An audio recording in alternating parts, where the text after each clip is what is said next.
بسم الله الرحمن الرحيم. نحمده ونصلي على رسوله الكريم. أما بعد، وأعوذ بالله من الشيطان الرجيم. بسم الله الرحمن الرحيم. ليس البر أن تولوا وجوهكم قبل المشرق والمغرب ولكن البر من آمن بالله واليوم الآخر والملائكة والكتاب والنبيين وآتى المال على حبه ذوي القربى واليتامى والمساكين وابن السبيل والسائلين وفي الرقاب وأقام الصلاة وآتى الزكاة. صدق اللہ العظیم. محترم بزرگوں اور دوستوں، دنیا میں انسانوں کی دو قسم کی ذہنیتیں ہوتی ہیں، شکر والی ذہنیت اور ناشکری والی ذہنیت. ناشکری کی ذہنیت قارون کی تھی، اس کا انجام اس سے پہلے بیان کیا جا چکا ہے. اللہ کے وہ بندے جو شکر گزار ہیں، اللہ نے ان کا تذکرہ قرآن میں کیا ہے کہ اللہ کے شکر گزار بندے اللہ کے احکام بجا لاتے ہیں. جس موقع پر جو خرچ کرنے کا جو موقع آتا ہے اس میں وہ پیچھے نہیں ہٹتے. عید الاضحیٰ کا موقع ہے، اس میں اللہ کے شکر گزار بندے اللہ کو راضی کرنے کے لیے قربانی کرتے ہیں. سیدنا ابراہیم علیہ السلام کی سنت کو زندہ کرتے ہیں. قربانی کے متعلق ایک بہت اہم بات عرض کرنی ہے. جو حضرات صاحب نصاب ہیں ان کو تو قربانی ہر حال میں کرنی ہے، نہیں کریں گے تو باقی کوئی عمل ان کا قبول نہیں ہوگا، اس کی سزا بھی ملے گی دنیا میں بھی اور آخرت میں بھی. جو حضرات صاحب نصاب نہیں ہیں، اور صاحب نصاب شاید ایک مرتبہ بھول جائے کہ میں صاحب نصاب نہیں ہوں، لیکن ہمارے معاشرے میں آج جو صاحب نصاب نہیں ہیں ان کو یہ خوب یاد رہتا ہے اور خوب رکھتے ہیں کہ ہم صاحب نصاب نہیں ہیں، اس لیے ہم قربانی نہیں کریں گے. اچھا کھاتے ہیں، اچھا پہنتے ہیں، کسی سے پیچھے نہیں رہتے، لیکن چونکہ صاحب نصاب نہیں ہے اس لیے ہم قربانی نہیں کریں گے.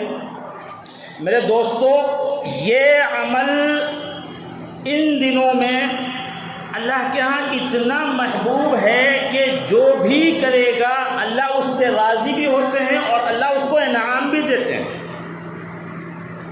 جو صاحب نصاب ہے اس کو تو کرنا ہی ہے، اس کی تو ڈیوٹی ہے. جو صاحب نصاب نہیں ہے اگر وہ کر رہا ہے تو اس کی طرف اللہ زیادہ متوجہ ہوں گے. اور ایک اور خاص بات ذہن میں رکھیں، اگر ہم یہ کہہ کے کہ ہم صاحب نصاب نہیں ہیں اور ہم قربانی نہیں کر رہے، کہیں اللہ تبارک و تعالی نے ہم جو کھا پی رہے ہیں اس کا حساب اگر اللہ نے سختی کے ساتھ لے لیا تو میرے دوستوں 14 طبق روشن ہو جائیں گے، حساب نہیں دے پائیں گے. اس لیے اللہ کو راضی کرنے کے لیے وہ حضرات بھی جو قربانی کا خرچ بیئر کر سکتے ہیں آسانی کے ساتھ، وہ صاحب نصاب نہ ہوں تب بھی ان کو قربانی کرنی چاہیے.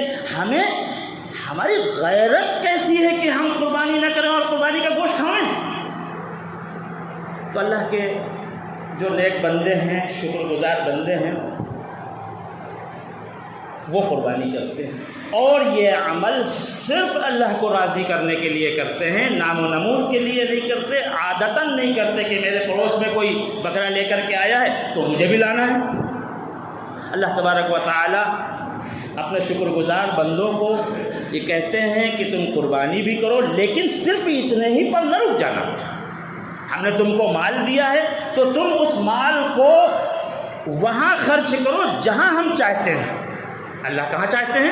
ليس البر أن تولوا وجوهكم قبل المشرق والمغرب ولكن البر من آمن بالله واليوم الآخر والملائكة والكتاب والنبيين وآتى المال على حبه ذوي القربى واليتامى والمساكين. کہاں خرچ کرتے ہیں؟ ذوی القربى. وہ دیکھتے ہیں ہمارے رشتہ داروں میں کون کمزور ہے، کس کی ضرورتیں ہیں؟ ہمارے رشتہ داروں میں کوئی بچہ پڑھ رہا ہے، اس کے والدین کو اس کی فیس کی ادائیگی میں پریشانی ہو رہی ہے، دقت پیش آ رہی ہے. وہ بچہ پاس ہو گیا، پہنچ گئے مٹھائی کا ڈبہ لے کر کے، ماشاءاللہ بہت خوشی ہوئی، آپ کا بچہ پاس ہو گیا، ماشاءاللہ بہت محنتی بچہ ہے، آپ لوگوں نے بہت اس پر محنت کیا ہے، آپ سب کچھ آپ ہی کریں گے کیا؟ کچھ ذمہ داری ہم کو بھی دے دو، اب آج سے اس کی فیس ہم جمع کریں گے. بچے کا باپ یہ سمجھے کہ میرے بچے کی کامیابی سے میرے اس رشتہ دار کو اتنی خوشی ہوئی کہ یہ میرے بچے کی فیس ادا کر رہا ہے، اس کی عزت نفس کو چوٹ نہیں پہنچے گی. کچھ لفافے میں رکھ کر کے لے کر کے چلے گئے، ماشاءاللہ بہت محنتی بچہ ہے، بہت خوشی ہوئی، آپ حضرات نے اس بچے کی اتنی اچھی تربیت کی ہے، یہ تو قرآن بھی ماشاءاللہ قرآن بھی حفظ کر رہا ہے ساتھ ساتھ، اور اس کے اخلاق بہت اچھے ہیں، اس کی عادتیں بہت اچھی ہیں، اور یہ نماز بھی بہت پابندی سے پڑھتا ہے. آپ حضرات نے کم لوگ ہیں جو اپنے بچوں کی ایسی تربیت کرتے ہیں، آپ نے بہت اچھی تربیت کی. یہ ایک چھوٹا سا تحفہ میرے طرف سے رکھنا. اللہ تبارک و تعالی چاہتے ہیں کہ تم اپنے رشتہ داروں کی اس طرح سے مدد کرو کہ ان کی عزت نفس کو چوٹ بھی نہ پہنچے اور ان کی مدد بھی ہو جائے. تو کیا ہوتا ہے پھر؟ اللہ تبارک و تعالی ایسے خرچ کرنے والوں کے لیے کھڑکیاں نہیں، پیچھے سے دروازے کھول دیتے ہیں. اتنا دیتے ہیں کہ سمیٹنا مشکل ہو جاتا ہے. ایک پانی کی ٹنکی ہے، اوپر سے اس میں کنیکشن ہے، نیچے سے ٹوٹی لگی ہوئی ہے، 500 لیٹر کی ٹنکی ہے، نیچے سے آپ اس کا پانی نہیں نکال رہے، 500 لیٹر پانی اس کے اندر جام ہے. 10 دن میں، 15 دن میں، 1 مہینے میں وہ پانی خراب ہونے لگے گا. نیچے سے ٹوٹی کھول دیجئے، اب نیچے سے پانی نکالتے رہیے، اوپر سے اتنا ہی آتا رہے گا، ٹنکی میں کمی نہیں ہوگی، لیکن اب اس کے اندر جو پانی ہوگا وہ فریش ہوگا. بالکل یہی اصول پیسے کا بھی ہے. اللہ کہتے ہیں ہمارے جو نیک بندے ہیں، ہمارے جو شکر گزار بندے ہیں، ان کو ہم نے جو پیسہ دیا ہے، جب وہ ہماری مرضی کے مطابق خرچ کرتے ہیں تو ہم اس کو بہت بڑھا دیتے ہیں. اور اس طرح سے اللہ چاہتے ہیں. والیتامی، اور دیکھیں کہ ہمارے ماحول میں، ہمارے معاشرے میں یتیم بچے کہاں ہیں؟ کہیں کوئی یتیم خانہ ہے، وہاں رہتے ہیں، کسی مدرسے میں رہتے ہیں، کسی کالج میں پڑھ رہے ہیں، کسی مدرسے میں پڑھ رہے ہیں، وہ کہیں بھی جو اس کے ذمہ داران ہیں خاموشی کے ساتھ جا کر کے ان کی مدد کریں. یہ ہمارا پیسہ ہے، اللہ کے واسطے، اللہ کے لیے یتیم بچوں پر خرچ کریں. والمساکین، اور وہ ضرورت مند جو ہمارے رشتہ دار بھی نہیں ہیں، یتیم بھی نہیں ہیں، لیکن ضرورت مند ہیں، ان پر خرچ کریں. ایک شخص ہے، بہت محنت کرتا ہے، بہت کماتا ہے، دن بھر محنت کرتا ہے، لیکن اس کے اہل و عیال کی تعداد زیادہ ہے. ساری محنت کے باوجود وہ اپنے بیمار ماں کی تیمارداری کر رہا ہے، علاج کے پیسے پورے نہیں ہو پا رہے ہیں، گھر میں پریشانی ہے، اس کی مدد کیجیے خاموشی کے ساتھ. اس کی ورنہ سبیل، اور کوئی شخص سفر میں ہے، کہیں باہر کا رہنے والا، اپنے گھر کا بہت مالدار ہے، اپنے گھر کا بہت اس کے پاس سب کچھ ہے اللہ کا دیا ہوا، لیکن وہ آپ کے شہر میں آیا ہوا ہے. یہ اس وقت کے احکامات ہیں جب یہ آن لائن ٹرانسفر کا سسٹم نہیں تھا. آج تو بڑی سہولتیں ہو گئی، لیکن وہ اگر واقعی ضرورت مند ہے، پریشان ہے، اللہ چاہتے ہیں کہ اس کی مدد کرے. اللہ تعالیٰ مال والوں کو اللہ مال دے کر کے یہ چاہتے ہیں کہ اس مال کا اس طرح سے استعمال کرے اور اس کو اس طرح سے خرچ کرے جیسے ہم چاہتے ہیں. اور آگے کیا کہہ رہے ہیں؟ وفر رقاب، گردنیں چھڑانے پر. پچھلے جمعے کو سرسری طور پہ یہ باتیں آئی تھی.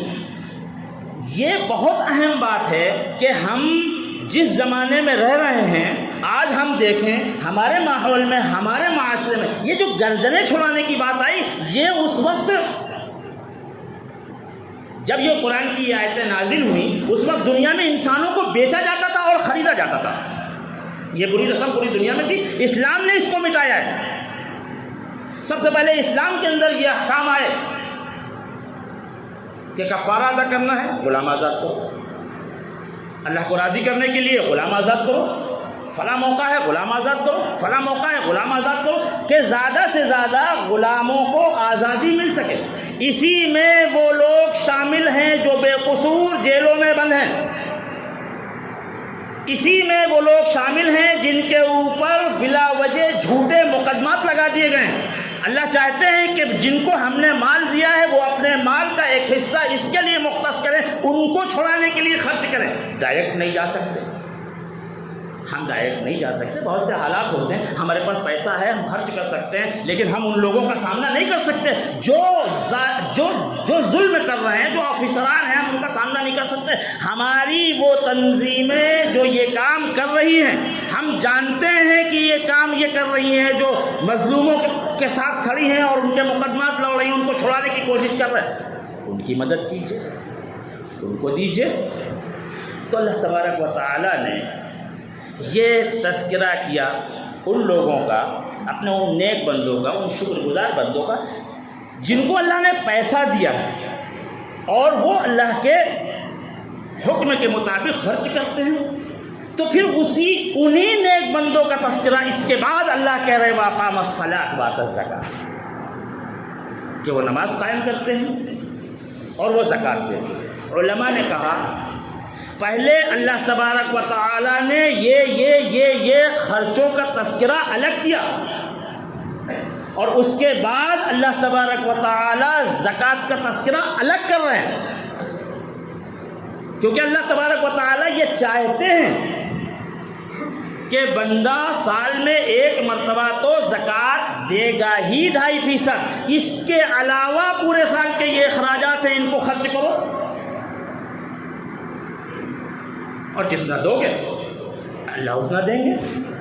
تمہارے پاس کم ہے کم دو، زیادہ ہے زیادہ دو، اور دے کر کے تو دیکھو، اللہ کے ساتھ سودا تو کر کے دیکھو. من ذا الذی یقرض اللہ قرضا حسنا فیضاعفہ لہ اضعافا کثیرا. کہاں ہیں وہ لوگ جو اللہ کو بہترین قرض دیتے ہیں؟ اللہ بہت زیادہ واپس کرتے ہیں، بڑھا کر کے واپس کرتے ہیں. یہ کون کرتا ہے؟ جس کی ذہنیت شکر کی ہو. اور یہی شکر گزار ذہنیت، اسی کے نتیجے میں دوڑتے ہوئے، بھاگتے ہوئے، محبت کے ساتھ، طلب کے ساتھ اللہ کے گھر جاتے ہیں، اللہ کے گھر کا حج کرتے ہیں. حج زندگی میں ایک مرتبہ فرض ہوتا ہے، لیکن اللہ کے رسول صلی اللہ تعالیٰ علیہ وسلم نے ارشاد فرمایا اللہ اس بات کو پسند کرتے ہیں کہ اللہ نے جس کو دولت دی ہے وہ کم از کم 5 سال میں ایک مرتبہ میرے گھر آئے. یعنی یہ ضروری نہیں کہ 5 سال میں ہی آئے. اگر اللہ توفیق دے، بوجھ نہ پڑے اور وہ بار بار جائے، ہر سال جائے، تو وہ بڑا خوش نصیب ہے. لیکن اگر نہیں جا سکتا اور اللہ نے وسعت دی ہے تو اللہ یہ چاہتے ہیں کہ کم از کم 5 سال میں تو میرے گھر آؤ. آج کل اس زمانے میں کچھ فلسفی حضرات ایک فلسفہ یہ بھی لے کر کے آتے ہیں، خاص طور سے بقرعید کے موقع پہ، حج کرنے کی کیا ضرورت ہے، عمرہ کرنے کی کیا ضرورت ہے، یہ قربانی کرنے کی کیا ضرورت ہے، اس پیسے کو بچاؤ، اسپتال بناؤ، کالج بناؤ، قوم کی ترقی ہوگی. یہ بڑے بڑے ولیمے کرنے کی کیا ضرورت ہے، یہ بڑی بڑی کوٹھیاں بنانے کی کیا ضرورت ہے. ایک گاڑی گھر میں موجود ہے، دوسری گاڑی آ گئی، تیسری گاڑی آ گئی، یہ بڑے بڑے موبائل رکھنے کی کیا ضرورت ہے. ان خرچوں کو کم کرو، ان خرچوں کو روکو، اسپتال بناؤ، کالج بناؤ. تو میرے دوستوں، بات یہ عرض کر رہے تھے کہ دنیا میں 2 طرح کی ذہنیتیں ہیں، ایک شکر والی، ایک ناشکر. اللہ تبارک و تعالی ہم سب کو شکر والی ذہنیت عطا فرمائے، ناشکری کی ذہنیت سے حفاظت فرمائے۔ وآخر دعوانا الحمد للہ۔